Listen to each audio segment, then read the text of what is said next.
El tenedor se detuvo a mitad de camino hacia la boca de Leonid Koren cuando se abrió la puerta del restaurante y entró una niña sola. No la seguía ningún padre. No apareció ningún tutor detrás de su pequeña figura. Solo una niña de 7 años con un vestido rojo descolorido que escudriñaba el oscuro interior con ojos que habían aprendido a calcular el peligro antes que las tablas de multiplicar. El camarero se movió para interceptarla, con su sonrisa profesional ya preparada para rechazarla educadamente. Pero Elsie von Sedstept lo esquivó con facilidad. Había sorteado obstáculos peores que el personal bien intencionado. Sus zapatillas gastadas no hacían ruido contra el suelo pulido mientras se movía entre las mesas donde las parejas susurraban a la luz de las velas y los hombres de negocios cerraban acuerdos con apretones de manos. Leon había dejado los cubiertos con deliberada precisión y el suave tintineo resonó en su rincón del restaurante.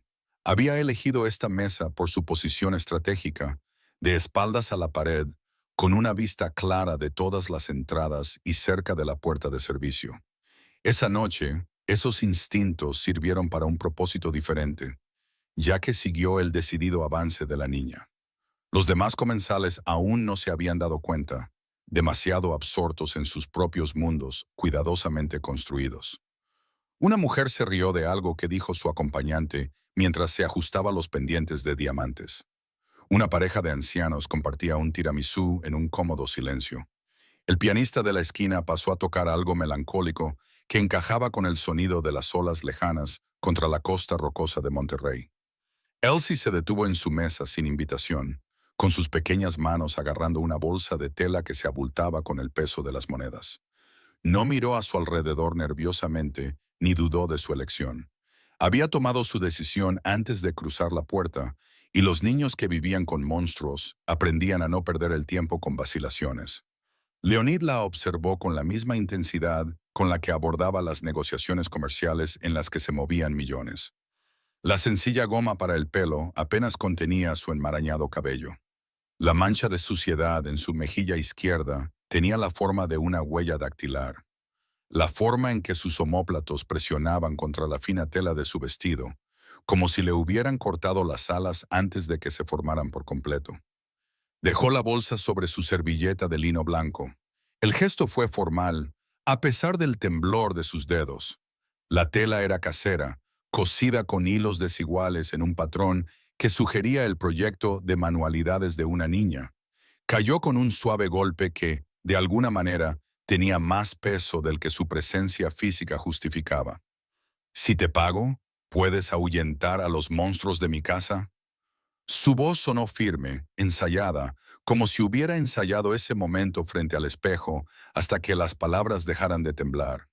Ella lo miró a los ojos sin pestañear, y Leonid reconoció ese tipo particular de valentía, la que nace de no tener otras opciones que probar.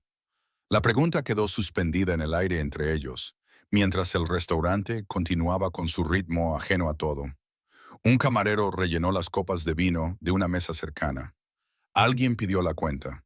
La melodía del pianista se transformó en algo que sonaba como la lluvia cayendo sobre los adoquines, melancólica e inevitable. La expresión de Leonid no cambió, pero algo se movió detrás de sus ojos oscuros, una puerta que se abría a una habitación que había cerrado con llave hacía años. No buscó la bolsa, no la despidió con un gesto de la mano que hacía dispersarse a los hombres adultos. En cambio, se recostó en su silla con los movimientos cuidadosos de alguien que maneja algo frágil. ¿Qué tipo de monstruos? Su voz era más baja que el ruido ambiental, lo que la obligó a inclinarse ligeramente. Él observó cómo ella procesaba la pregunta, vio el momento en que decidió si decir la verdad o refugiarse en la seguridad de la fantasía. Los niños que acudían a extraños en busca de ayuda ya habían agotado todas las demás vías, las que se agotan cuando mamá se va a trabajar. Los dedos de Elsie retorcían el dobladillo de su vestido, creando arrugas en la tela que había sido cuidadosamente planchada a pesar de su antigüedad. Ella viste de blanco como un ángel y va al hospital cuando se pone el sol. Es entonces cuando él aparece en su lugar. El pronombre tenía un peso que ella no elaboró. No era necesario. Leonid entendía el lenguaje del miedo expresado en omisiones cuidadosas y silencios estratégicos. Lo había aprendido él mismo una vez, en otra ciudad y en otra vida, antes de convertirse en el hombre al que otros temían. Huele como las botellas que hay debajo del fregadero, las que tienen dibujos de calaveras y que mamá dice que son veneno. Su voz se redujo a un susurro, como si el monstruo pudiera oírla incluso a través de la distancia de la ciudad. Sus pasos hacen temblar el suelo. Su voz hace que las paredes recuerden cosas que quieren olvidar. Ella describió el ritual nocturno con la indiferencia de un testigo que relata los hechos. Cómo se cerraba la puerta de golpe. Cómo los gritos comenzaban bajos y se intensificaban como una tormenta que cobra fuerza. Cómo había aprendido a hacerse pequeña en el armario, respirando por la boca para no oler el alcohol que anunciaba su llegada antes de que su llave girara en la cerradura. La mandíbula de Leonid se tensaba cada vez más con cada detalle. La tensión que comenzaba en sus sienes y bajaba hasta sus manos apretadas. Los demás comensales seguían riendo, comiendo y viviendo sus vidas aisladas, sin saber que una niña describía una zona de guerra que se repetía cada noche en un apartamento normal a pocos kilómetros de sus cómodos hogares. Mamá no lo sabe. Lo sé, continuó Elsie, bajando la mirada hacia la bolsa que había entre ellos. Ella cree que duermo durante todo eso. Me pongo la almohada sobre la cabeza, como ella me enseñó, pero sigo oyendo todo. Las cosas que él dice sobre su uniforme, sobre sus turnos, sobre cómo ella se cree demasiado buena, ahora que salva a la gente. Lynette permaneció inmóvil, pero su mente calculaba distancias y plazos con la precisión que había construido su imperio. La niña que tenía delante representaba una variable que no había previsto cuando había elegido esa noche en particular para estar solo. Su presencia alteraba el delicado equilibrio que mantenía entre su imagen pública y las partes de sí mismo que mantenía ocultas. ¿Cuánto hay ahí? Señaló la bolsa con la barbilla, sin tocarla, como si el contacto físico fuera a sellar algún contrato tácito. Su pregunta fue amable, a pesar de su reputación de tener una voz capaz de congelar a los hombres en mitad de una frase. Elsie cogió la bolsa y aflojó el cordón con sus pequeños y cuidadosos dedos. Volcó el contenido sobre la mesa, entre el plato y la copa de vino, 3/4 que reflejaban la luz de la vela como pequeños escudos. Las monedas rodaron ligeramente antes de quedarse quietas. He estado ahorrando desde el verano. El orgullo se coló en su voz junto con el miedo. Una de los cojines del sofá, cuando él dormía. Una del tarro de propinas de mamá, pero ella tiene muchas, así que no la echará en falta. Una de la fuente del parque donde la gente tira sus deseos. La matemática de su desesperación se plasmaba en 75 centavos. Leonid había negociado acuerdos por valor de millones, en los que los hombres sudaban por los decimales y los tipos de interés. Ninguna de esas transacciones tenía el peso de estas 3 monedas robadas de lugares olvidados por una niña que creía que el dinero podía comprar seguridad. No es suficiente, dijo en voz baja, viendo cómo su rostro comenzaba a desmoronarse antes de continuar. Porque no se puede pagar algo así, ni con monedas, ni con nada. Hizo una pausa, dejando que las palabras calaran. Recógelas. Ya has pagado más de lo que nadie debería pagar. La confusión de Elsie se manifestó en una ligera inclinación de la cabeza. La forma en que los niños procesan la información que no coincide con sus expectativas. Ella se había preparado para el rechazo, tal vez incluso para las risas. No se había preparado para esta forma particular de aceptación envuelta en negación. Pero tengo que pagar, insistió con la lógica de alguien que había aprendido que nada es gratis. Así es como funciona. No se pueden obtener cosas sin dar algo a cambio. Mamá dice que las personas que toman sin pagar son... Se detuvo, buscando la palabra ladrones. Lynn terminó por ella. Tu madre tiene razón, pero esto no es una transacción, Elsie. Utilizó su nombre aunque ella no se lo había dado, y sus ojos se abrieron de par en par al darse cuenta de que él sabía más de lo que ella le había contado. La información era su negocio, e incluso la llegada de un niño no ocurría en su presencia sin que él se enterara del contexto. Recogió las monedas con ambas manos, acunándolas contra su pecho como si pudieran escapar. Sus labios se apretaron en una delgada línea que envejecía su rostro más allá de sus años. Había venido aquí con un plan, y los adultos que descartaban los planes de los niños eran solo otro tipo de monstruos. Entonces, ¿cómo sé que realmente lo harás? La pregunta conllevaba una acusación, un desafío que exigía pruebas antes de arriesgar la esperanza. Había dejado de creer en las promesas de la misma manera que algunos niños dejaban de creer en los cuentos de hadas a través de repetidas decepciones que les enseñaban a sospechar como forma de supervivencia. Lian se inclinó hacia adelante, con los codos sobre la mesa, acercándose a la altura de sus ojos. El movimiento fue deliberado, calculado para transmitir seriedad sin intimidar. Había perfeccionado el arte de la comunicación física en salas donde las palabras eran armas y el silencio era estrategia. No lo sabes, dijo simplemente. Sales de aquí, vas a casa y esperas. Quizá nada cambie, quizá todo cambie. Pero no esperas porque yo te lo haya prometido. Esperas porque ya has decidido que eso es lo que vas a hacer de todos modos. La verdad se posó entre ellos como lo habían hecho las monedas. Un peso que no se podía negar ni descartar. Elsie estudió su rostro con la intensidad de alguien que lee un mapa para sobrevivir, buscando los marcadores que distinguían el territorio seguro del terreno peligroso. ¿Eres como él?, preguntó con voz apenas audible al otro lado de la mesa. El tipo de voz que hiere a las personas que no pueden devolver el daño. Era la pregunta que subyacía a todas sus otras preguntas. El verdadero monstruo que intentaba identificar. Lian sintió que algo se rompía en su pecho, una fisura en la armadura que había soldado años atrás. Sí, respondió, porque las mentiras a los niños eran su propia forma de violencia, pero no de la misma manera, ni por las mismas razones. Ella asintió lentamente, aceptando la complejidad de una respuesta que reconocía la oscuridad sin ahogarse en ella. Entendía que los monstruos eran de diferentes especies, que algunos cazaban y otros protegían, que los dientes eran menos importantes que la elección de lo que morder. De acuerdo. Se alejó de la mesa con la misma cautela con la que se había acercado. 3 pasos que mantuvieron el contacto visual antes de girarse. Su vestido rojo reflejaba la luz mientras se dirigía hacia la salida. Una mancha de color contra la elegancia apagada del restaurante que parecía demasiado brillante, demasiado insistente, demasiado viva. La puerta se cerró detrás de Elsie con un susurro de bisagras, y Leonid permaneció inmóvil en su sitio. Su copa de vino permanecía intacta, con la condensación formando círculos en el mantel.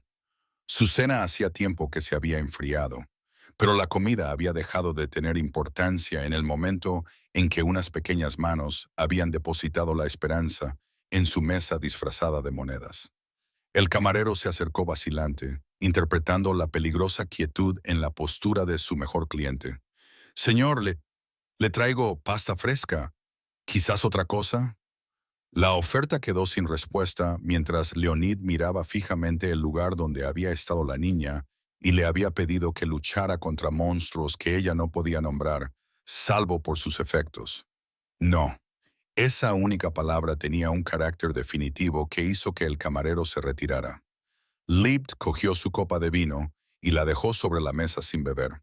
Un gesto sin sentido, pero lleno de la necesidad de moverse, de hacer algo con las manos que habían olvidado cómo estar quietas cuando los recuerdos exigían atención. Era más joven que Elsie cuando aprendió que algunas puertas no se abren desde dentro. Su propia madre también trabajaba por las noches. Un uniforme diferente, pero la misma desesperación, dejándolo con un hombre cuyos puños le enseñaban lecciones sobre el poder y la impotencia.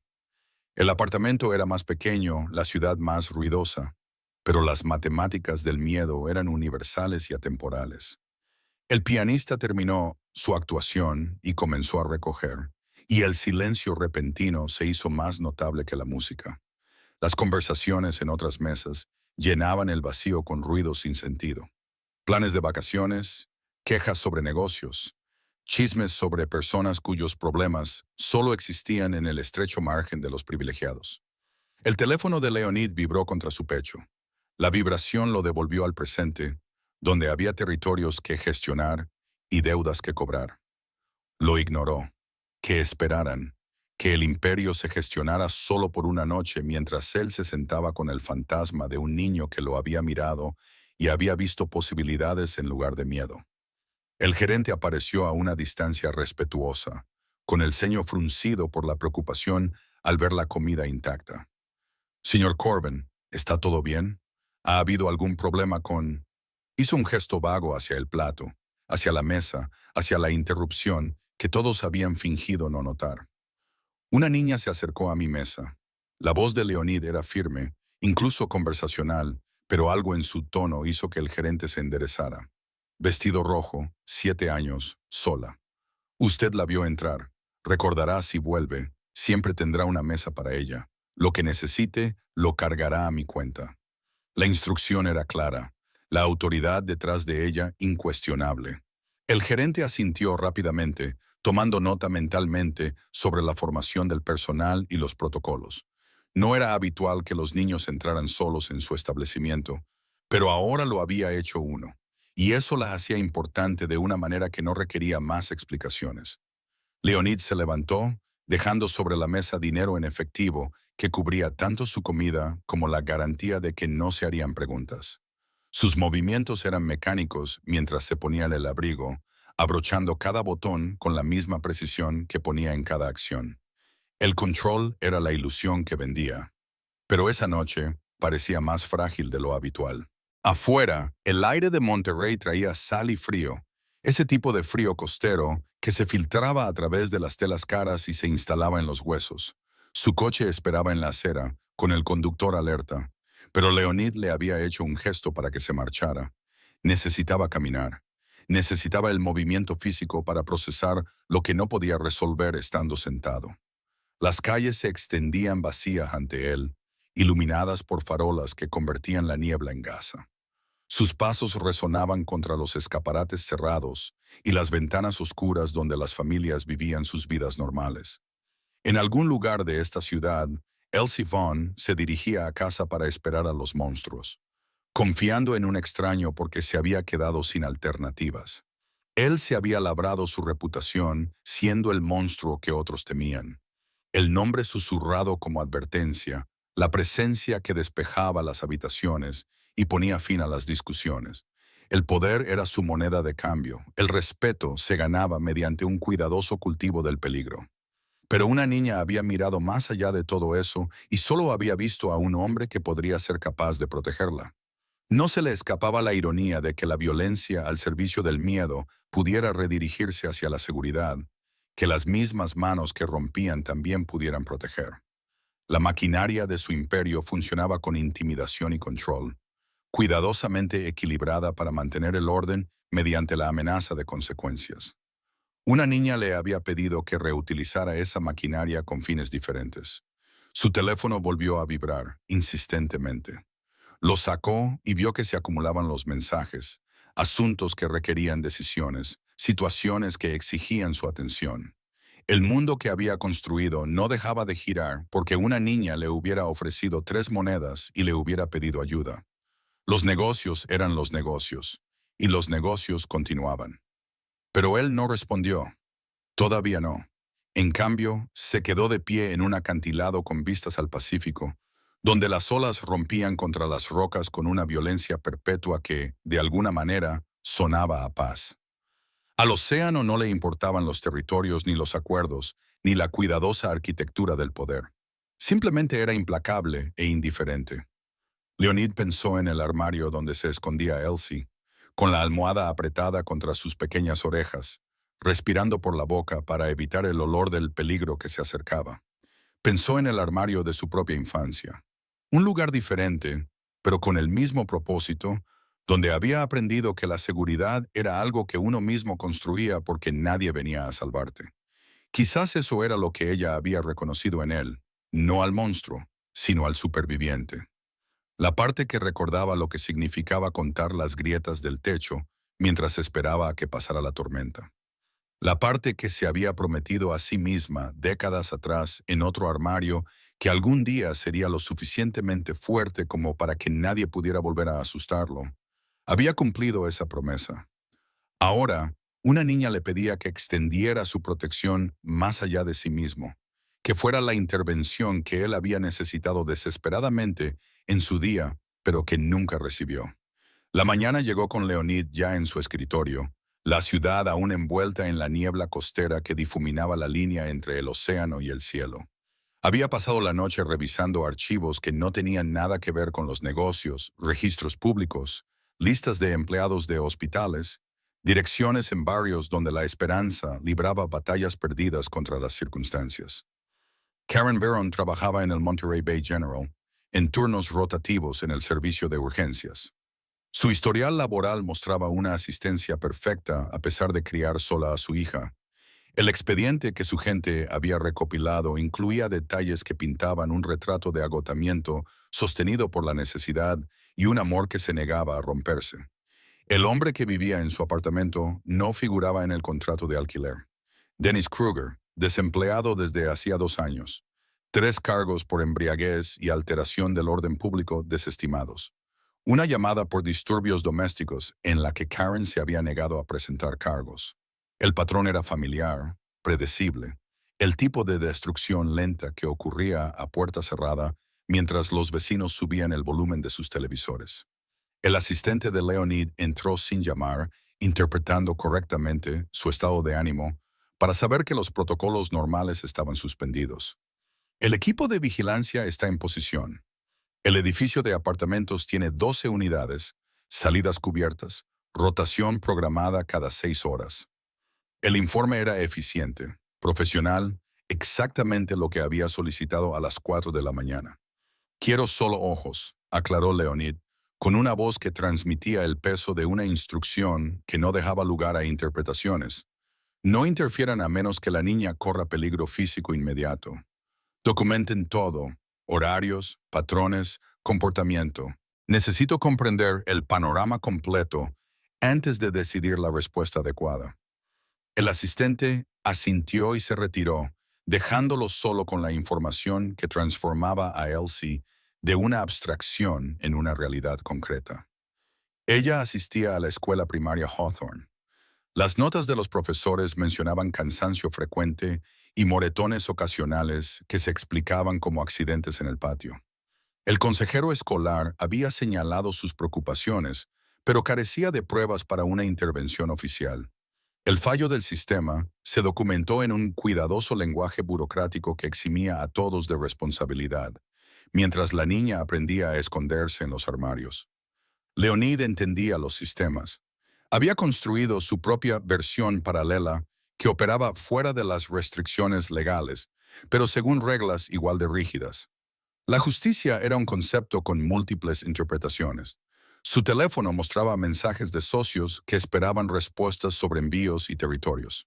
El propietario de un restaurante necesitaba una solución para las disputas sobre el pago de protección. Un concejal necesitaba garantías sobre las contribuciones a la campaña. La maquinaria de su imperio exigía una atención constante, pero él era incapaz de preocuparse por nada de eso. En cambio, abrió la transmisión de vigilancia en su ordenador portátil y observó las imágenes granuladas de la entrada de un edificio de apartamentos. La gente salía a trabajar, regresaba con la compra y vivía su vida cotidiana de forma normal. No pasaba nada, y eso era precisamente lo importante. Estaba estableciendo un comportamiento de referencia antes de que se pudieran alterar los patrones. A las 7:45 Elsie salió de la mano de su madre, con el vestido rojo sustituido por ropa de colegio que le quedaba un poco mejor. Karen la acompañó a la parada del autobús, le dio un beso en la frente y esperó a que el vehículo amarillo se alejara antes de volver al edificio. Su postura sugería que llevaba una carga invisible a simple vista. Leonid vio a Karen desaparecer en el interior y luego revisó el informe del turno de noche que había recopilado su equipo. Ella se había ido al hospital a las 10:30 de la noche anterior. Dennis había llegado borracho a las 11:15. Los gritos comenzaron a las 11:40 y continuaron de forma intermitente hasta la 1:30 cuando él se desmayó en el sofá. La documentación clínica de la violencia resultaba obscena por su esterilidad.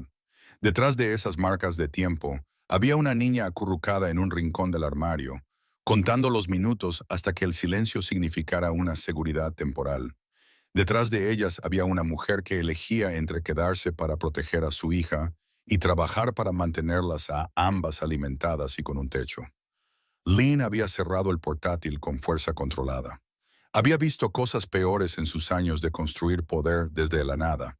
Había participado en cosas peores, si la honestidad exigía reconocerlo. Pero algo en las tres cuartas partes de Elsie y su pregunta formal había despojado la cómoda distancia que mantenía entre él y las consecuencias de la violencia de los demás.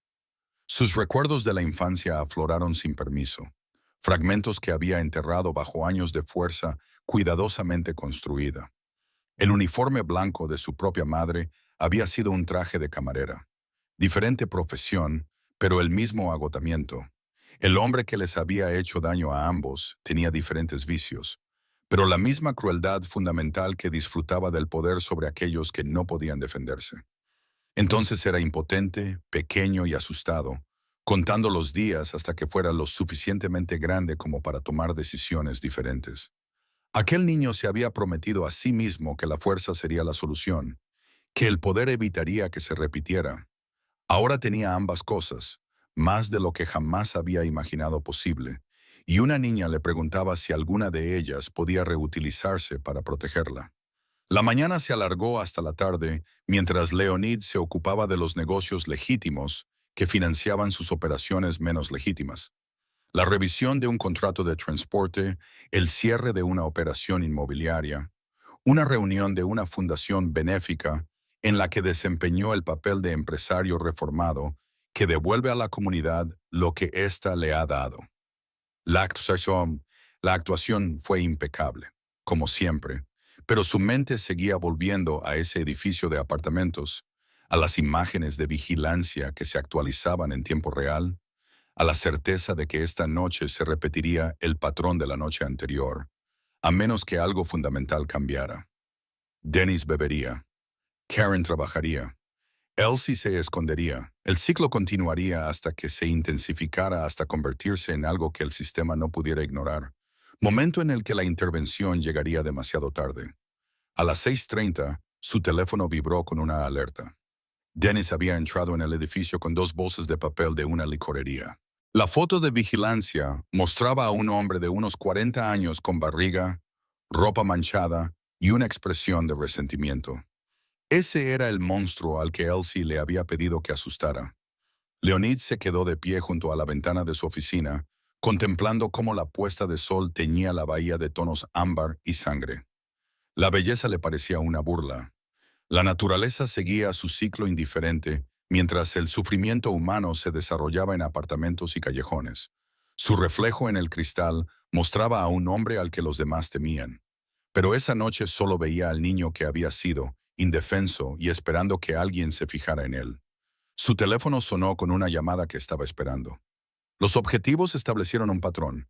Su jefe de seguridad informó de que las bebidas comenzaban alrededor de las 7, se intensificaban a las 9 y se desmayaba entre medianoche y las 2. Las madres en el trabajo, las chicas solas con él. El mismo guión todas las noches durante la última semana que llevamos observando. ¿Qué hay de la familia extensa?, preguntó Leonid, aunque ya sabía la respuesta por los archivos. Necesitaba oírla confirmada.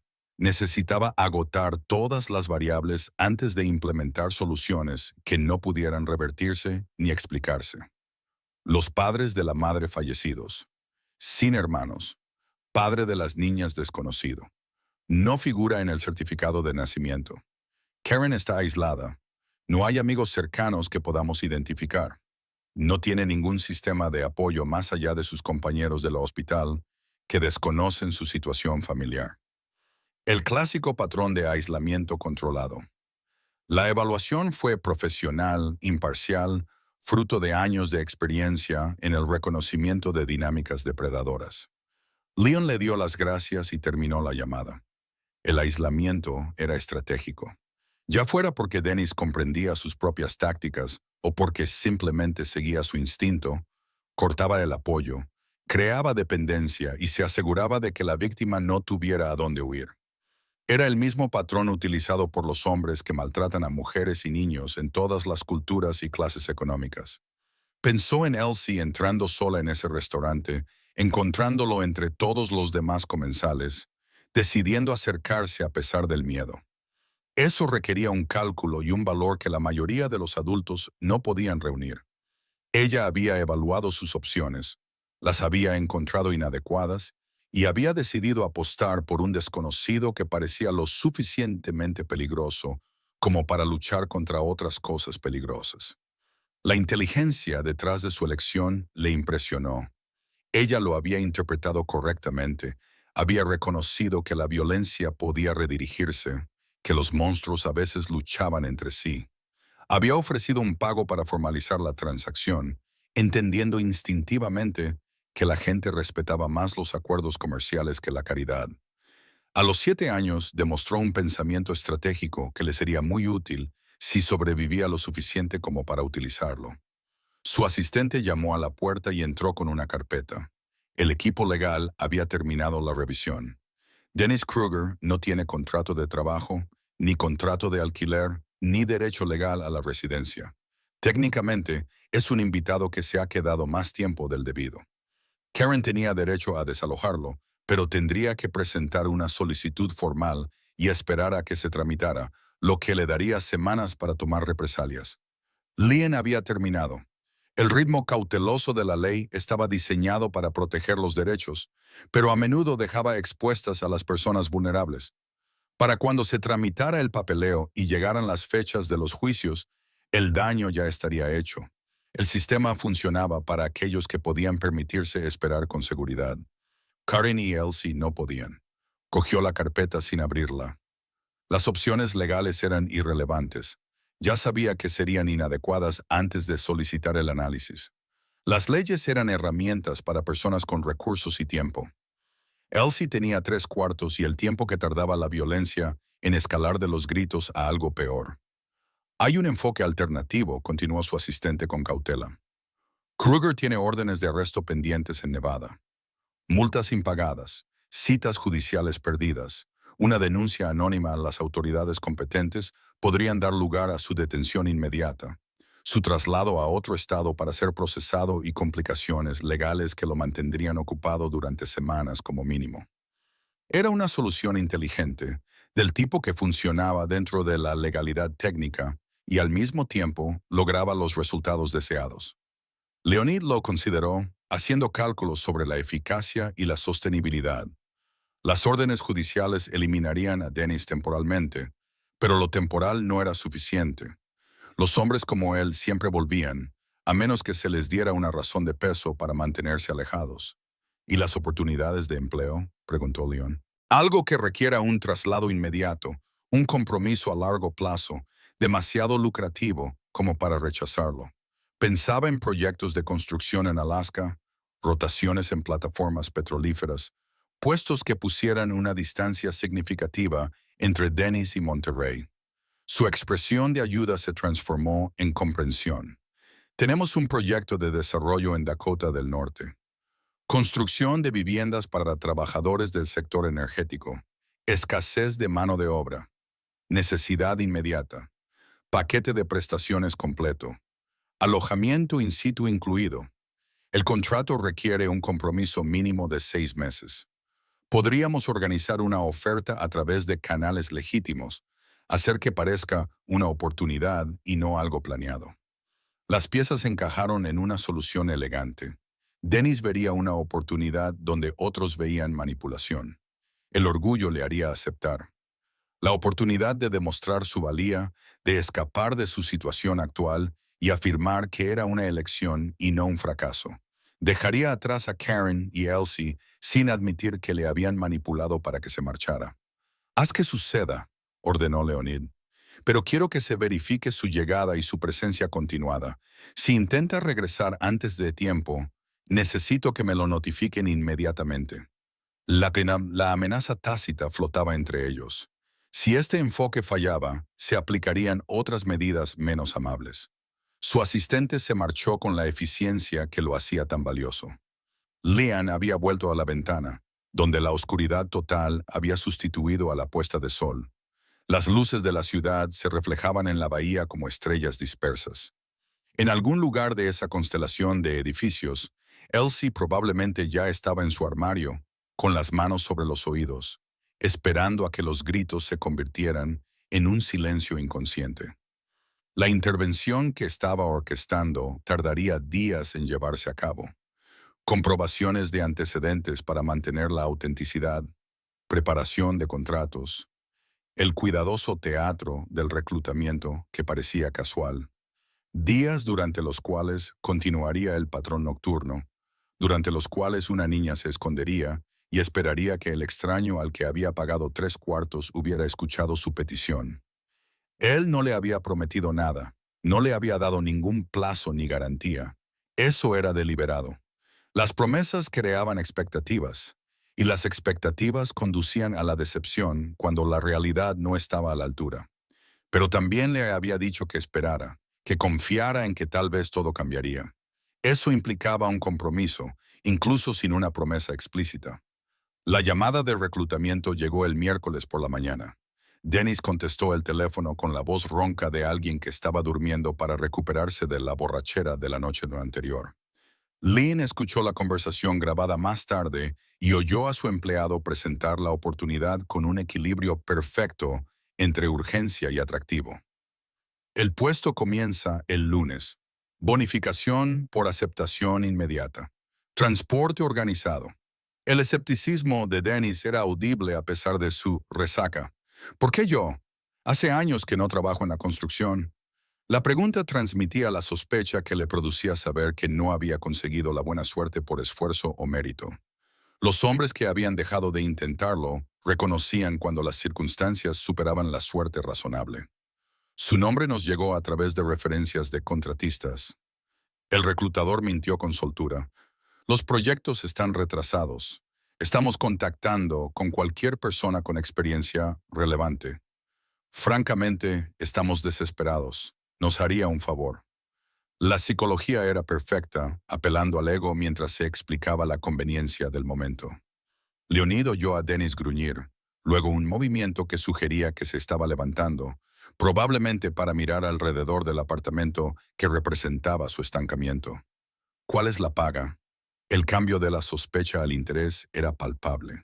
La codicia se imponía a la precaución, como solía ocurrir cuando la gente quería razones para creer.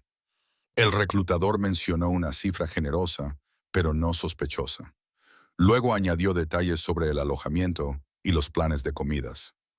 Ahorrarías la mayor parte de tu sueldo, ya que los gastos están cubiertos. 6 meses te permitirían establecerte bastante bien. La promesa de un reinicio financiero colgaba como una salvación para alguien que había estado viviendo del sueldo de enfermera de su novia. Necesito pensarlo, dijo Dennis, pero su voz ya se había comprometido. El pensamiento era una actuación, mantener la ilusión de una cuidadosa consideración. Esa misma tarde, volvió a llamar para aceptar. Su decisión se presentó como generosa. Les estaba haciendo un favor al aceptar el trabajo. Leonid cerró el archivo de grabación con sombría satisfacción. El viernes, Courier completaría el papeleo. El sábado, Dennis firmaría los contratos. El domingo, un vehículo de la empresa llegaría para llevarlo al norte. El lunes por la mañana, Karen se despertaría y descubriría que él se había ido, dejando solo una nota en la que explicaba su repentina oportunidad. El calendario le daba a Leonid 48 horas para asegurarse de que todos los detalles encajaran a la perfección. Su gente verificó que el proyecto de Dakota del Norte existía, que las asignaciones de vivienda eran legítimas y que el nombre de Dennis aparecía correctamente en las bases de datos de empleo. La ficción tenía que resistir el escrutinio si se cuestionaba, aunque Dennis no lo haría. Se atribuiría el mérito de haber tomado la iniciativa. El jueves por la noche, Leonid revisó las imágenes de vigilancia que mostraban a Dennis celebrando su inminente partida. Esta vez había comprado whisky más barato, presumiblemente para ahorrar dinero, y bebía con gestos expansivos que sugerían que estaba explicando sus planes a un público imaginario. Karen trabajó en su turno sin saber que su situación familiar se estaba desmoronando silenciosamente. Elsie apareció en un fotograma, moviéndose rápidamente por el salón hacia su dormitorio. La marca de tiempo indicaba las 8:30 antes de lo habitual. Había aprendido a leer las señales de advertencia para desaparecer antes de que el alcohol transformara a Dennis de simplemente desagradable a activamente peligroso. Una habilidad de supervivencia que ningún niño debería tener que dominar. Leonid la vio cerrar la puerta del dormitorio y apagar la luz momentos después. Ahora estaría en el armario, con la almohada colocada, controlando la respiración, contando los minutos hasta estar a salvo. Aún no sabía que esta era una de las últimas veces que tendría que esconderse. El no saberlo le molestaba más de lo que esperaba. Consideró enviar un mensaje de alguna manera, una señal de que las cosas estaban cambiando, que su pago había sido aceptado y los servicios prestados, pero el anonimato era crucial para que la intervención pareciera natural y no orquestada. Ella lo entendería con el tiempo, o no. En cualquier caso, estaría más segura. El viernes trajo consigo la firma del contrato y la verificación de antecedentes que su gente había manipulado cuidadosamente para mostrar a Dennis como un candidato cualificado. El papeleo estaba impecable, cada detalle contrastado y confirmado. Si alguien investigaba, encontraría un proceso de contratación legítimo, no pruebas de una oportunidad fabricada. El sábado por la mañana, Dennis hizo las maletas con el entusiasmo de alguien que huye en lugar de aprovechar una oportunidad. La vigilancia mostró que cogió ropa y objetos personales, dejando atrás la mayoría de sus pertenencias. No consultó a Karen sobre la decisión. No le preguntó si su repentina partida le causaría inconvenientes. Su nota sería descubierta más tarde. La información se presentó como un hecho consumado, en lugar de una elección discutida. Leonid pasó la tarde del sábado en su oficina legítima, manteniendo las apariencias a través de reuniones sobre proyecciones trimestrales y propuestas de expansión. Su imagen pública requería un rendimiento constante. El empresario reformado que había dejado atrás unos comienzos cuestionables para dedicarse a un comercio respetable. Nadie podía relacionar esa figura con la mano invisible que reorganizaba las circunstancias de una familia problemática. El sábado por la noche, todo estaba listo para la partida del domingo. El vehículo estaba reservado, la ruta planificada, el supervisor de Dakota del Norte informado de que esperara a un trabajador que requeriría una estrecha supervisión. Dennis encontraría su nuevo trabajo exigente, su vivienda remota y sus oportunidades de marcharse limitadas por la geografía y las obligaciones contractuales. El domingo por la mañana amaneció con una niebla tan espesa que borraba la línea entre el mar y el cielo. Leonid se quedó de pie junto a la ventana sin ver nada, pensando en una niña que pronto se despertaría para descubrir que los monstruos podían desaparecer tan repentinamente como habían llegado. Ella le había preguntado si podía ahuyentarlos. En lugar de eso, los había eliminado por completo, lo que era casi lo mismo. Su teléfono vibró con la confirmación a las 9:15. Dennis estaba en el vehículo rumbo al norte, alegre y ajeno a todo. El conductor lo llevaría al lugar de trabajo a última hora de la tarde, donde firmaría más papeles y le mostrarían el alojamiento que le habían asignado. Para el lunes por la mañana, se habría integrado en un sistema que exigía madrugar y días agotadores que dejaban poca energía para beber o pensar en volver. Leonid se permitió un momento de satisfacción antes de pasar a la siguiente fase. La expulsión era solo la mitad de la solución. Ahora venía la parte más difícil: asegurarse de que Karen y Elsie pudieran reconstruir sus vidas sin el peso que las había estado aplastando. Eso requeriría una intervención más sutil, una orquestación más cuidadosa de circunstancias que parecieran fortuitas en lugar de preparadas. El lunes por la mañana trajo consigo un silencio que Karen Barron había olvidado que existía. Se despertó con la luz del sol filtrándose a través de las cortinas, sin el ruido de fondo de los ronquidos del sofá, sin el olor a alcohol rancio impregnando el apartamento. La ausencia era tan completa que parecía una presencia, como si el espacio mismo contuviera la respiración. La nota de Dennis estaba sobre la encimera de la cocina, donde la había dejado, sin explicar nada y afirmándolo todo. Las palabras hablaban de oportunidades y nuevos comienzos, de cómo necesitaba aprovechar esta oportunidad por ambos. No había ninguna disculpa, ningún reconocimiento de lo que dejaba atrás, solo la suposición de que ella entendería su partida como algo razonable y no como un abandono. Karen la leyó 2 veces, y su mente, entrenada como enfermera, catalogó automáticamente las inconsistencias. Dennis no había mencionado la búsqueda de empleo, no había hablado de Dakota del Norte, no había mostrado ambición más allá de su próxima copa en los 2 años que había ocupado su espacio. El empleo repentino no tenía sentido, pero ella no iba a cuestionar la buena suerte que había llegado sin previo aviso. Elsie salió de su dormitorio con pasos cautelosos, leyendo la expresión de su madre en busca de signos de crisis. La niña había aprendido a interpretar los estados de ánimo como los marineros leen el tiempo, calculando siempre el rumbo más seguro en condiciones potencialmente peligrosas. Sus 2 ojos encontraron la nota y luego se dirigieron al rostro de su madre, esperando una interpretación. Se ha ido, dijo Karen simplemente, observando a su hija procesar la información con el cuidadoso control de alguien que había aprendido a no mostrar demasiada esperanza. Un trabajo en Dakota del Norte se marchó esta mañana. Levantó la nota como prueba, como si alguna de las dos necesitara una confirmación de la milagrosa tranquilidad que había sustituido a la banda sonora nocturna de violencia. Elsie asintió lentamente, su mente de 7 años procesando las implicaciones con una velocidad impresionante. ¿Va a volver? La pregunta era más práctica que emocional, buscando información sobre si se trataba de un respiro temporal o de una liberación permanente.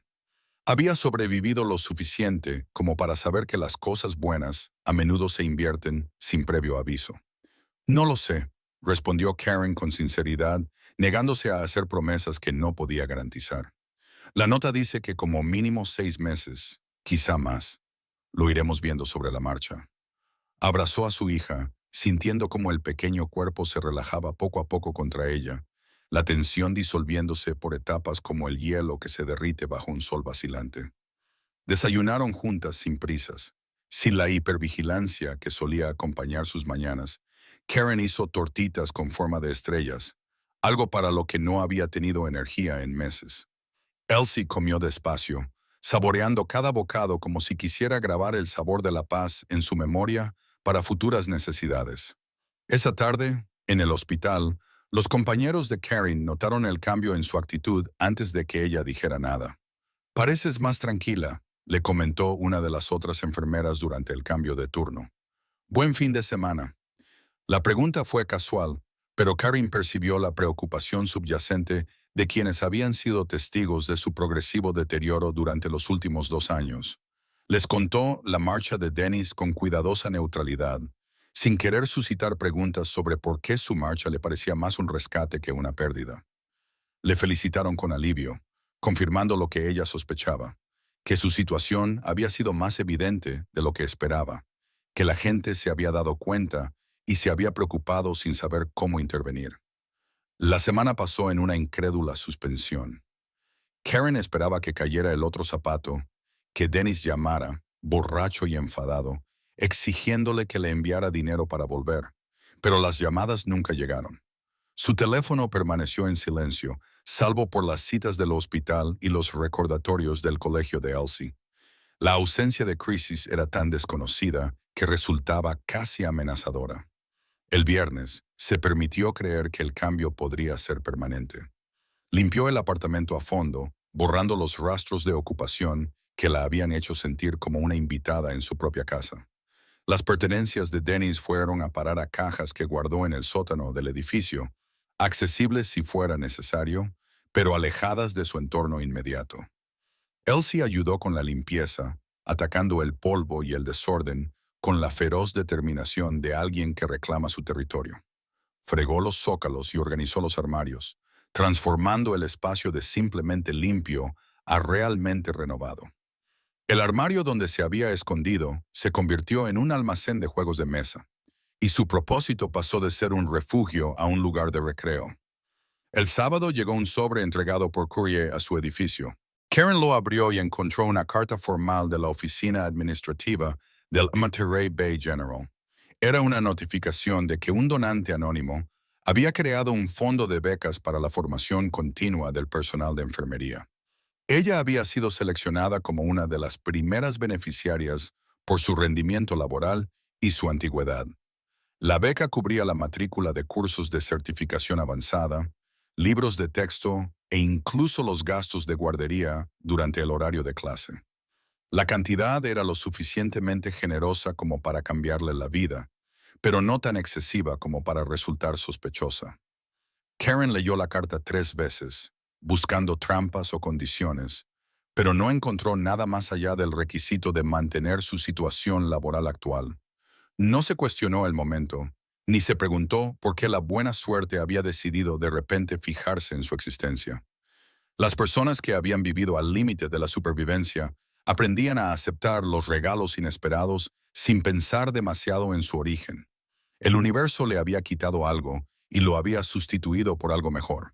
Eso era suficiente. El lunes por la tarde, llegaron flores a la sala de enfermeras, dirigidas simplemente a Karen. No iban acompañadas de ninguna tarjeta, solo un precioso arreglo de orquídeas blancas e iris azul oscuro que las otras enfermeras admiraron con miradas cómplices. Alguien está interesado, bromeó una, pero Karen descartó la especulación, aunque algo en su pecho se tensó ante la posibilidad. Esa noche, encontró una tarjeta de visita metida en su taquilla del hospital. No había ningún nombre, solo un número de teléfono escrito con letra precisa y debajo una sola palabra: protegida. El mensaje era bastante claro a pesar de su brevedad. Alguien la estaba observando. Alguien había intervenido. Alguien quería que supiera que los cambios no eran una coincidencia, sino que estaban planeados. Karen sostuvo la tarjeta durante un largo momento, su mente conectando piezas que deliberadamente había evitado ensamblar. La inexplicable satisfacción de Elsie la semana antes de que Dennis se marchara. La conveniente oferta de trabajo, la beca, las flores, todo ello orbitando alrededor del mismo centro sin nombre. La misma mano invisible guiando las circunstancias en su beneficio. 2 semanas después de la marcha de Dennis, Karen encontró un sobre en su buzón con la confirmación del pago de unos servicios públicos que sabía que aún no había pagado. El membrete de la compañía eléctrica parecía oficial. El número de cuenta coincidía con el suyo, pero la fuente de pago figuraba como un programa de asistencia comunitaria anónimo. Llamó para verificarlo, esperando que se tratara de un error, pero solo recibió la confirmación de que su cuenta estaba al corriente para los siguientes 3 meses. El patrón continuó con silenciosa persistencia. Su coche, que llevaba meses haciendo ruidos preocupantes, fue reparado mientras ella trabajaba un turno doble. El mecánico le explicó que alguien había pagado por adelantado el servicio, dando solo instrucciones de que el vehículo recibiera un mantenimiento completo y una inspección de seguridad. La factura final, de más de $800, mostraba un saldo de cero. La escuela de Elsie envió una carta sobre un nuevo programa de becas que financiaban actividades extracurriculares para los estudiantes que reunieran los requisitos: materiales de arte, clases de música, equipamiento deportivo, todo ello cubierto por una donación de un benefactor local anónimo. El consejero mencionó al recogerla que Elsie había sido seleccionada por su resiliencia académica y porque la escuela era consciente de que su situación familiar había mejorado recientemente. Karin reconoció la arquitectura de la intervención y vio la cuidadosa estructura que se escondía detrás de una fortuna aparentemente aleatoria. Alguien con recursos e influencia estaba eliminando sistemáticamente los obstáculos de su camino, creando un espacio para que pudiera respirar sin el peso constante de la crisis financiera. Los regalos eran prácticos más que extravagantes, respondían a necesidades reales sin llamar la atención ni crear dependencia. Pensaba a menudo en la tarjeta de visita, en la única palabra protegido, que implicaba tanto acciones pasadas como un compromiso continuo. Una parte de ella quería llamar al número para pedir explicaciones por una generosidad que no había pedido y que no sabía cómo devolver. Pero otra parte más grande entendía que algunas cosas era mejor no investigarlas, que la gratitud no requería una comprensión completa. Una tarde a finales de octubre, Karen llegó al hospital y se encontró con que le habían mejorado el acceso al aparcamiento. Su antigua plaza en la zona más alejada había sido sustituida por una plaza reservada cerca de la entrada de empleados.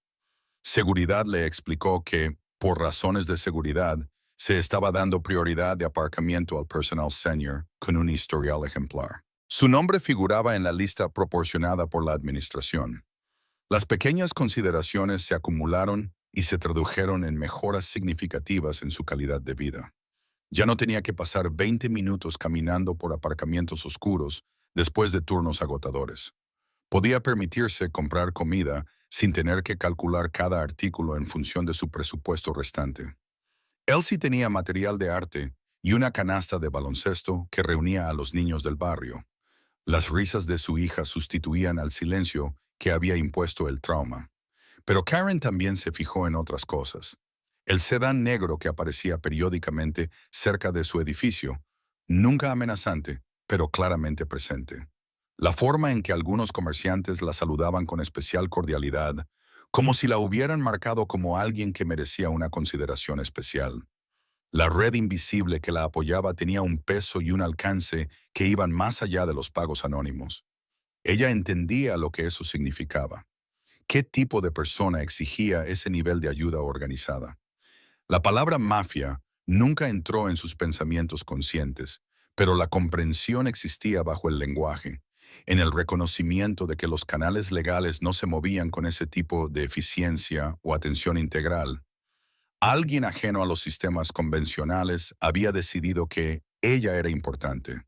Ese conocimiento debería haberla asustado. En cambio, se instaló como una armadura que no sabía que necesitaba. Durante 2 años, había sorteado amenazas desde dentro de su propia casa. Había calculado cada palabra y cada acción para minimizar las respuestas volátiles de Dennis. Ese peligro inmediato había desaparecido, sustituido por la protección de sombras que no podía ver, pero que sentía a su alrededor como un límite que no había trazado, pero que agradecía que existiera. La cafetería del hospital se había convertido en su santuario durante los descansos, un espacio donde podía sentarse con un café tibio y ver a la gente lidiar con problemas cotidianos. Sus preocupaciones le parecían ahora casi pintorescas.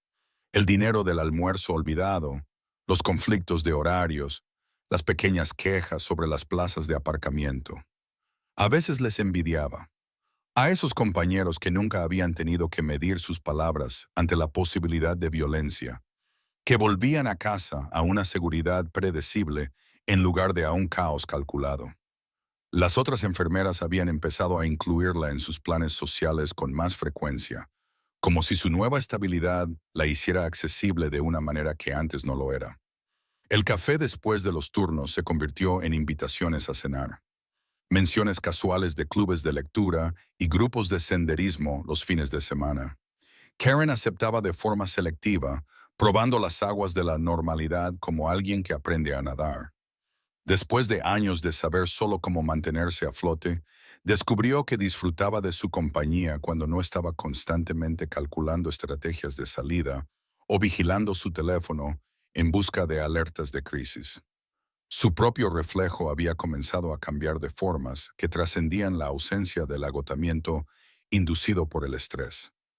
Las arrugas alrededor de sus ojos permanecían, pero se habían suavizado de alguna manera, sugiriendo experiencia en lugar de sufrimiento. Había empezado a comprar ropa que le quedaba bien en lugar de la más barata y funcional. Pequeños actos de autoestima que le habían parecido imposiblemente indulgentes cuando cada dólar representaba cálculos de supervivencia. La mujer del espejo se estaba convirtiendo en alguien a quien podía respetar en lugar de alguien a quien simplemente soportaba. Noviembre trajo la primera lluvia, y Karen descubrió que alguien había contratado un servicio de transporte para llevar a Elsie al colegio y traerla de vuelta cuando hacía mal tiempo.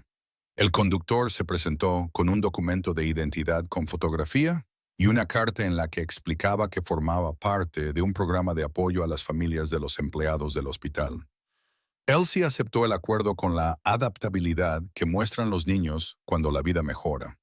El Día de Acción de Gracias, Les llevaron una cena completa a su apartamento.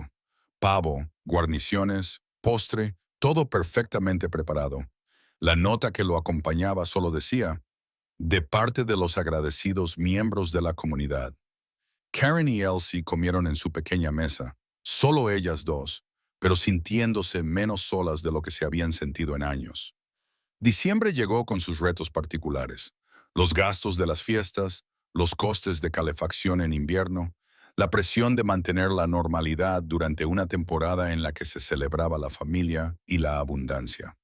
Karen abrió su buzón y encontró un sobre que contenía un importante vale de regalo para los grandes almacenes locales, suficiente para cubrir la ropa de invierno y los regalos de Navidad de Elsie sin la habitual presión económica. Una tarde, después del trabajo, se sentó en su coche, con el motor en marcha pero sin ir a ninguna parte, pensando en la mano invisible que había entrado en su vida y la había reordenado hacia la seguridad. Alguien había visto su lucha y había decidido actuar, no a través de los canales oficiales o los programas públicos, sino a través de recursos privados desplegados con una atención precisa a sus necesidades reales. La tarjeta de visita permaneció en su cartera, el número de teléfono memorizado, aunque nunca llamó. Una parte de ella quería conocer a este benefactor, comprender la motivación detrás de su generosidad sostenida, pero sospechaba que el misterio era parte del regalo, que saberlo podría crear obligaciones que ninguno de los dos quería, que podría transformar la ayuda orgánica en un acuerdo transaccional. En cambio, dejó que la ayuda fluyera a su alrededor, aceptándola de la misma manera que aceptaba la presencia del océano en Monterrey, constante, poderoso, moldeando el paisaje sin requerir reconocimiento ni permiso. Su vida se estaba reconstruyendo pieza a pieza, y era lo suficientemente inteligente como para no rechazar el andamiaje solo porque no entendía su plano arquitectónico. A mediados de diciembre, 6 semanas después de la marcha de Dennis, Karen se dio cuenta de que había dejado de esperar la catástrofe. La hipervigilancia que había definido su existencia durante años había comenzado a disolverse, sustituida por un optimismo cauteloso que le resultaba extraño y maravilloso a la vez. Podía pensar en el futuro sin sentirlo como una amenaza disfrazada de promesa. Elsie prosperaba en el nuevo entorno. Sus notas mejoraban, sus relaciones sociales se ampliaban. La apariencia atormentada que la había envejecido prematuramente se desvaneció, sustituida por la genuina inocencia infantil que debería haber tenido desde siempre. En la clase de arte dibujaba casas con puertas abiertas y cielos sin nubes, representaciones visuales de su transformación interior. La víspera de Navidad se encontraba en su mesa habitual del restaurante, pero esta vez había invitado a alguien. El sobre había sido entregado en la taquilla del hospital de Karen 3 días antes. Una invitación para cenar en una dirección que ella reconoció como el establecimiento donde aparentemente todo había comenzado, aunque solo lo entendió en retrospectiva. Llegó con el mismo uniforme blanco que había llevado durante su turno, ya que había recibido la invitación demasiado tarde para ir a casa a cambiarse.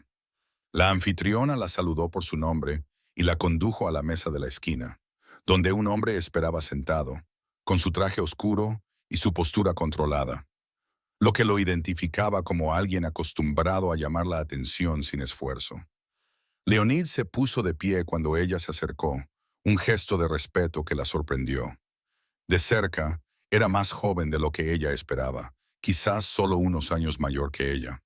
Sus ojos reflejaban el tipo de cansancio que proviene de haber visto demasiado pronto. Pero también había algo más allí, una calidez cuidadosamente contenida que sugería una capacidad superior a la frialdad que probablemente exigía su reputación. Gracias por venir, dijo simplemente, señalando la silla frente a él. Había un segundo cubierto. El vino ya estaba servido, pero el ambiente parecía más propio de una negociación que de un encuentro romántico. Se trataba de una reunión entre dos personas que entendían el cálculo de la supervivencia, que se reconocían mutuamente como veteranos de guerras diferentes. Karin se sentó con cuidado. Su formación de enfermera le hacía consciente de su respiración mesurada. de la tensión que llevaba en los hombros a pesar de su apariencia relajada. Tú eres quien nos ha estado ayudando, afirmó más que preguntó. El trabajo para Dennis, las subvenciones, todo. ¿Por qué?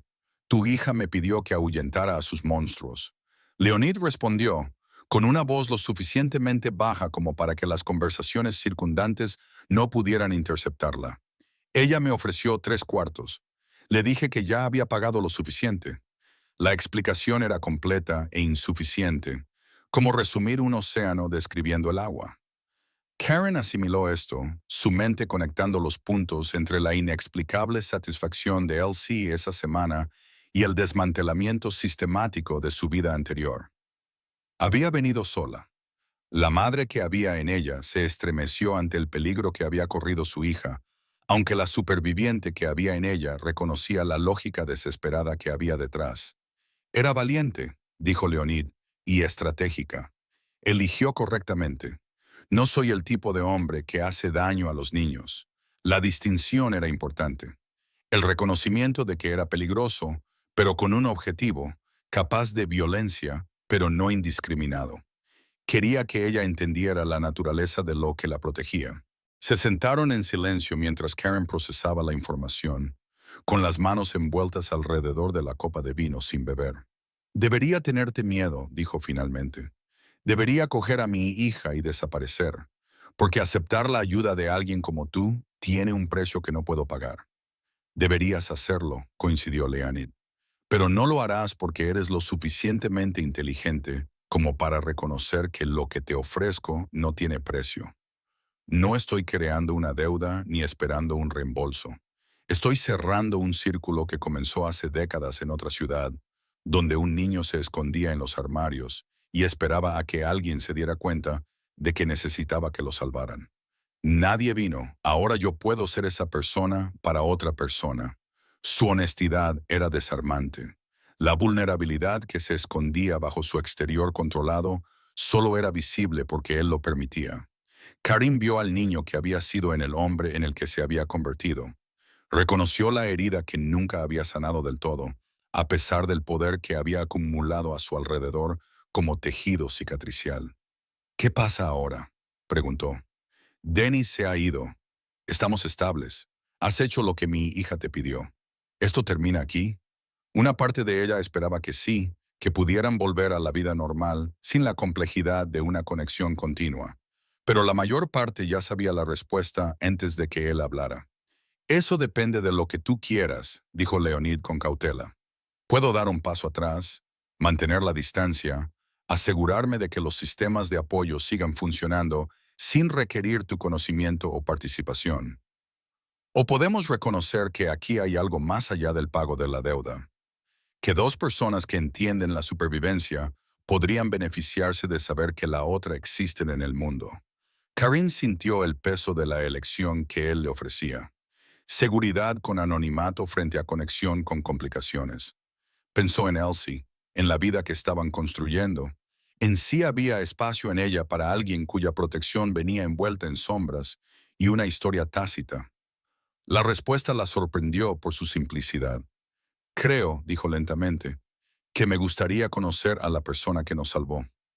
No porque te lo deba, sino porque Elsie te eligió a ti entre todas las personas a las que podría haber pedido ayuda. Los niños ven cosas que los adultos no ven. Quizás ella vio algo en lo que merecía la pena confiar. Las palabras le parecieron como dar un paso al vacío, pero había sobrevivido a caídas peores. La expresión de Leonid cambió gradualmente. El control cuidadoso se relajó y se convirtió en algo parecido al placer genuino. Entonces lo tomaremos con calma, dijo, sin expectativas, sin obligaciones. Solo dos personas que han pasado por cosas que los demás no entienden, buscando el consuelo que existe en el reconocimiento mutuo. Durante la cena hablaron de cosas superficiales, del tiempo en Monterrey, de las recientes reformas del hospital, de la mejora en el rendimiento escolar de Elsie. Pero bajo la conversación mundana fluía una corriente más profunda de comprensión, el reconocimiento de que estaban sentando las bases de algo que ninguno de los dos podía nombrar del todo, pero que ambos estaban dispuestos a explorar con cuidado. El ruido ambiental del restaurante, creaba un caparazón alrededor de su conversación. Los demás comensales les proporcionaban cobertura con su propia conversación ajena a ellos. Karen se encontró estudiando la forma en que se movían las manos de León cuando hablaba. Gestos económicos que sugerían a alguien acostumbrado a que cada movimiento contara. Había precisión en la forma en que cortaba la comida, en cómo levantaba la copa de vino, en cómo doblaba la servilleta entre plato y plato. Un camarero se acercó para rellenar sus vasos de agua y ella se fijó en cómo León había seguido el movimiento sin parecer hacerlo, con una atención que se extendía más allá de su mesa y que nunca se relajaba del todo. Era la misma hipervigilancia que ella había desarrollado viviendo con Dennis, pero refinada en algo más controlado, más intencionado. Ella lo reconocía porque lo había vivido. Entendía que algunas personas nunca dejaban de buscar amenazas, incluso cuando estaban rodeadas de una aparente seguridad. Cuando el camarero se marchó, la atención de Leonid volvió por completo a ella. Esa concentración total la hacía sentir visible y segura al mismo tiempo. Le preguntó por su trabajo con interés genuino, escuchando sus explicaciones sobre los protocolos del servicio de urgencias y los casos difíciles sin la expresión vidriosa que adoptaba la mayoría de la gente cuando los detalles médicos se volvían técnicos. Sus preguntas eran inteligentes y sugerían que era alguien que entendía los sistemas complejos y cómo funcionaban o fallaban bajo presión. Las semanas se convirtieron en meses. Leonid aparecía a intervalos irregulares, a veces en el aparcamiento del hospital al final del turno, ofreciéndose a llevarla a casa, a veces en los eventos escolares de Elsie, una presencia silenciosa en la última fila que se marchaba antes de que nadie pudiera preguntarle por su asistencia. A veces, en llamadas telefónicas a altas horas de la noche, cuando Karen no podía dormir, su voz era un ancla firme contra sus persistentes ansiedades. La relación se desarrolló más en gestos que en declaraciones. Las flores seguían llegando, pero ahora con tarjetas firmadas simplemente con una L, aparecieron conferencias médicas en su agenda con la inscripción misteriosamente pagada. Oportunidades de desarrollo profesional que nunca habría perseguido sin la libertad financiera para tomarse un tiempo libre de los turnos extra. Los fondos para la Universidad de Elsie crecieron gracias a contribuciones que aparecían sin fanfarria ni expectativas. A cambio, Karen ofrecía lo que podía: su presencia, su conversación, su disposición a verlo como algo más que la suma de su reputación. No le preguntaba por sus negocios ni por los detalles de cómo había orquestado su rescate. Simplemente aceptaba que él existía en una complejidad moral, que el bien y el mal no eran opciones binarias, sino espectros por los que la mayoría de la gente navegaba con diversos grados de éxito. Para la primavera, desarrollaron un ritmo que parecía sostenible. Cenas regulares en las que hablaban de todo, excepto de las estructuras de poder que definían su vida profesional. Paseos por la playa en los que Elsie recogía conchas y Leonid le enseñaba a identificar diferentes especies. Tardes tranquilas en las que él leía informes mientras Karen calificaba los deberes de Elsie, con un silencio cómodo en lugar de pesado. Una mañana a principios de abril, Lynn se paró al otro lado de la calle del Monterey Bay General, viendo a Karen salir después de su turno de noche.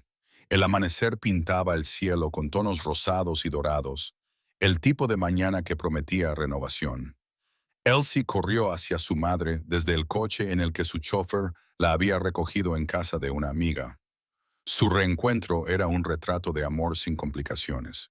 Él sonrió al verlas, y la expresión transformó sus rasgos, normalmente severos, en algo parecido a la paz. El gesto le resultaba desconocido, los músculos se movían de una forma que habían olvidado, pero era genuino en su espontaneidad. Había pasado años construyendo un imperio basado en el miedo y el control, creando seguridad a través de la intimidación y la violencia estratégica. Pero 3 gestos de una niña desesperada le habían demostrado que la protección podía adoptar diferentes formas, que el poder podía emplearse para preservar en lugar de para destruir. Karen levantó la vista y lo vio allí de pie, y levantó la mano en un saludo que reconocía su presencia sin necesidad de que él se acercara. El gesto lo decía todo. que ella sabía que él los cuidaba, que su protección era aceptada y apreciada, que lo que existía entre ellos se permitía desarrollar a su propio ritmo, sin presiones ni expectativas. Leonid le devolvió el saludo antes de darse la vuelta para marcharse, con pasos más ligeros de lo que habían sido en años. Un niño le había pedido que ahuyentara a los monstruos y en el proceso de cumplir esa petición, había descubierto que el monstruo más persistente era el que vivía dentro de él mismo. La creencia de que la redención era imposible, que su pasado había hipotecado su futuro, que los hombres como él no podían participar en la gracia ordinaria de la conexión y el cuidado. Elsie le había pagado 3/4 y sin saberlo, había comprado su liberación de esa prisión. Ahora, viéndola reír en los brazos de su madre bajo un cielo que se despejaba, comprendió que ella ya no tenía que pagar más. Ninguno de ellos lo necesitaba. Todos habían sido liberados por una transacción que en realidad nunca había tenido que ver con el dinero. Gracias a todos por seguir esta historia. Si os está gustando, escribid en los comentarios desde dónde la estáis viendo. Y no olvidéis darle a me gusta, suscribiros y compartir el video.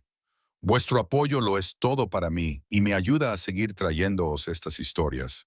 Hasta la próxima, recordad que a veces lo más valiente que podemos hacer es pedir ayuda, incluso a quienes menos lo esperamos.